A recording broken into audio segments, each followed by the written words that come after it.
और ईएमआई का कम होने का रास्ता साफ हो चला है। जी हां, बैंक की ब्याज दरों में कटौती हो सकती है और इस कटौती की यदि बात करें तो आरबीआई ने रेपो रेट में 0.25 की कटौती की है और आरबीआई ने लगातार दूसरी बार रेपो रेट में कटौती की है।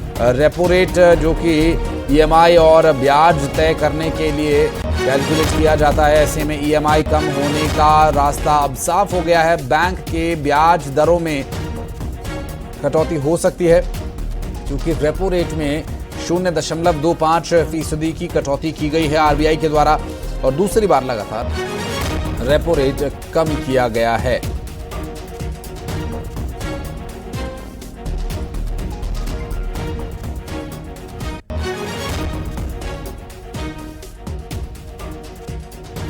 अब बता दें कि बैंक के ब्याज दरों में कटौती हो सकती है क्योंकि रेपो रेट काफ़ी कम कर दिया गया है और 0.25 का रेपो रेट काफ़ी बदलाव ला सकता है और ईएमआई और ब्याज से जो लोग जूझ रहे हैं उनके लिए एक अच्छा मौका है।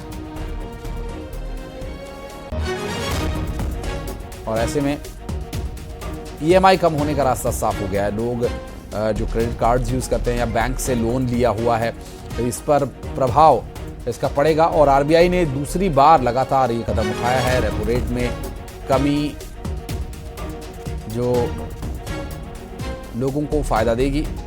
बैंक की ब्याज दरों को निर्धारित करने के लिए रेपो रेट काम करता है और ये बैंक्स द्वारा लोगों को दिए गए ब्याज दर पर कटौती का रास्ता साफ होता नजर आ रहा है 0.25% के दर से। और विवेक गुप्ता हमारे सहयोगी इस वक्त हमारे साथ जुड़ गए। विवेक, ईएमआईज लोगों के लिए एक लायबिलिटी बन जाती है और जब उनकी ब्याज दरों में कटौती होगी तो निश्चित रूप से आम लोगों को राहत मिलेगी। क्या किस तरह से प्रभावी होगा ये?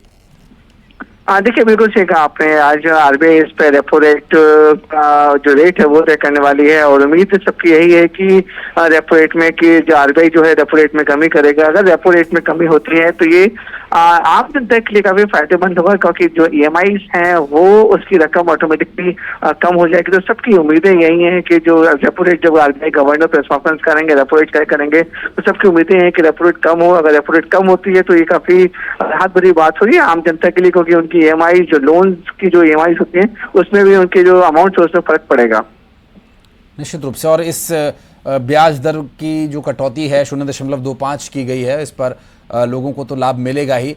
इसके प्रभावी होने में कितना समय, ये तुरंत प्रभाव से है?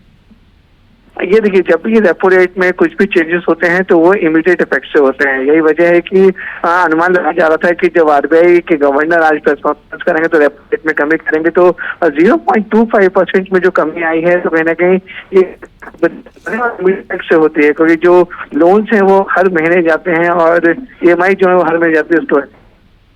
स्वाभाविक रूप से। बहुत बहुत शुक्रिया विवेक आपका ये जानकारी साझा करने के लिए।